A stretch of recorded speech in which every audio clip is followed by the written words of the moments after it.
Langsung ke tes wawasan kebangsaan yang terdiri dari Pancasila, Undang-Undang Dasar 1945, sejarah dan bahasa Indonesia. Pancasila adalah sejarah lahirnya Pancasila, fungsi dan peran Pancasila, pemahaman terhadap makna Pancasila, pengamalan atau implementasi Pancasila dalam kehidupan sehari-hari, nilai-nilai yang tergandung dalam Pancasila. Ideologi Pancasila adalah suatu pandangan hidup atau sistem nilai dasar yang menjadi landasan bagi negara dan seluruh bangsa Indonesia. Hal ini diakui sebagai ideologi negara Indonesia dan tercantum dalam pembukaan Undang-Undang Dasar 1945.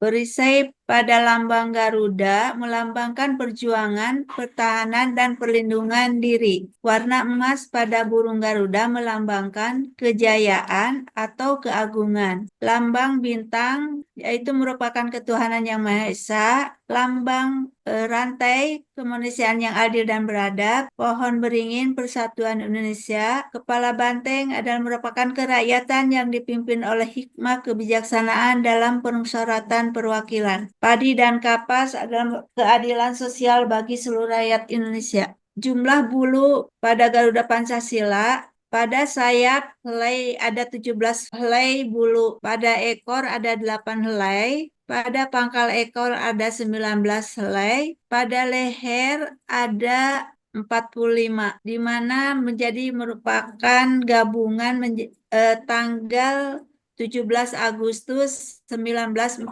yaitu merupakan hari kemerdekaan Indonesia. Perisai merupakan lambang pertahanan negara Indonesia. Bhinneka Tunggal Ika adalah berbeda-beda tetapi tetap satu jua. Fungsi Pancasila adalah dasar negara, sumber dari segala sumber hukum, sebagai jiwa bangsa Indonesia, kepribadian bangsa Indonesia, pandangan hidup, cita-cita dan tujuan bangsa Indonesia, falsafah bangsa Indonesia, perjanjian luhur. Butir Pancasila, sila ke-1 ada 7 butir, sila kedua ada 10 butir, sila ketiga ada 7 butir, sila keempat ada 10 butir, sila kelima ada 11 butir. Contoh sikap yang mencerminkan sila ke-1 yaitu percaya dan takwa kepada Tuhan Yang Maha Esa sesuai ajaran agama yang dianut masing-masing. Menjalankan perintah agama sesuai ajaran yang dianut masing-masing. Saling menghormati antar umat beragama. Tidak memaksakan suatu agama pada orang lain. Contoh sikap yang mencerminkan sila kedua, tidak membeda-bedakan manusia berdasarkan suku, agama, warna kulit, tingkat ekonomi, maupun tingkat pendidikan. Menyadari bahwa kita diciptakan sama oleh Tuhan, membela kebenaran dan keadilan, menyadari bahwa kita mempunyai hak dan kewajiban yang sama, tidak melakukan diskriminatif. Contoh sikap yang mencerminkan sila ketiga, cinta pada tanah air dan bangsa, menjaga nama baik bangsa dan negara, tidak membangga-banggakan bangsa lain dan merendahkan bangsa sendiri, ikut serta dalam ketertiban dunia, menjunjung tinggi persatuan bangsa, mengutamakan kepentingan bangsa dan negara di atas kepentingan pribadi dan golongan. Contoh sikap yang mencerminkan sila keempat, selalu mendepankan musyawarah untuk mencapai mufakat dalam menyelesaikan masalah, tidak memaksakan kehendak pada orang lain, mengutamakan kepentingan masyarakat, bangsa, dan negara, menghormati hasil musyawarah serta dalam pemilihan umum. Contoh sikap yang kelima, berusaha menolong orang lain sesuai kemampuan, menghargai hasil karya orang lain, tidak mengintimidasi orang dengan hak milik kita, menjunjung tinggi nilai kekeluargaan, menghormati hak dan kewajiban orang lain. Lembaga-lembaga yang diatur dalam Undang-Undang Dasar 1945, yaitu pada saat disahkan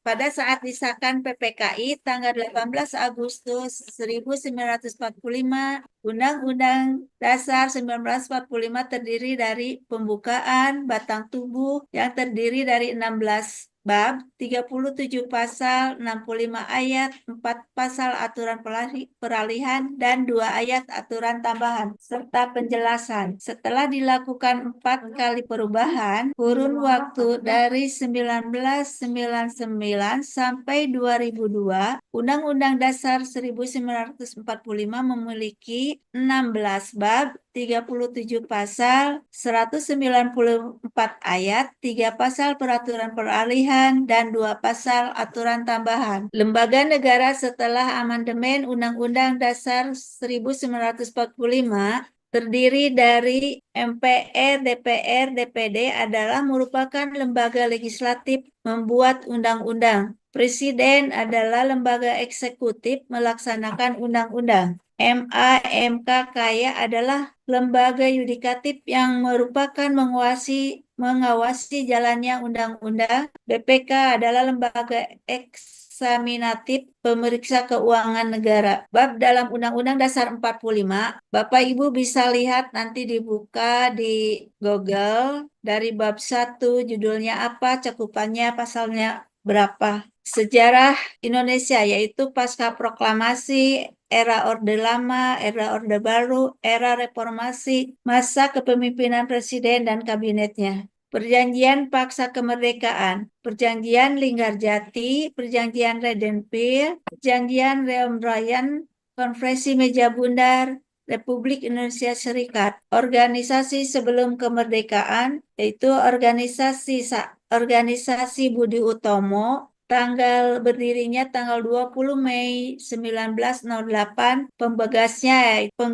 yaitu Dr. Wahidin Sudirohusodo, bidangnya organisasial, ekonomi, dan budaya. Sekretariat Islam berdirinya tanggal 16 Oktober 1905, penggagasnya Hak Samanhudi, bidangnya organisasi dagang. Indese Partai, tanggal berdirinya tanggal 25 Desember 1912, penggagasnya yaitu Dr. Dowes Dokar, Cipto Mangunkusumo, Suwardi Suryaningrat. Bidangnya organisasi politik pertama. Pemerintahan pasca reformasi. Pemerintahan masa B.J. Habibie yaitu dari tahun 1968 sampai dengan 1999. Pemerintahan Abdurrahman Wahid dari 1999 sampai 2001. Pemerintahan Megawati Soekarno Putri dari tahun 2001 sampai 2004. Susilo Bambang Yudhoyono dari tahun 2004 sampai 2014. Joko Widodo dari 2014 sampai dengan sekarang. Bahasa Indonesia yaitu YD 5, ejaan dan tanda baca, kalimat efektif, ide pokok, kata baku, makna kata, kata umum atau kata khusus, paragraf atau ide pokok dan simpulan. Pemakaian huruf seperti huruf kapital, huruf miring, huruf tebal. Penulisan kata, kata gabungan kata, kata depan, kata bilangan, akronim atau singkatan, angka dan bilangan, kata ganti, kata sandang. Pemakaian tanda baca. Bisa dilihat ini ada titik, koma, titik dua, dan lainnya. Konjungsi yaitu kata sambung. Penulisan unsur serapan yaitu unsur serapan asing yang diadopsi dan diadaptasi ke dalam bahasa Indonesia.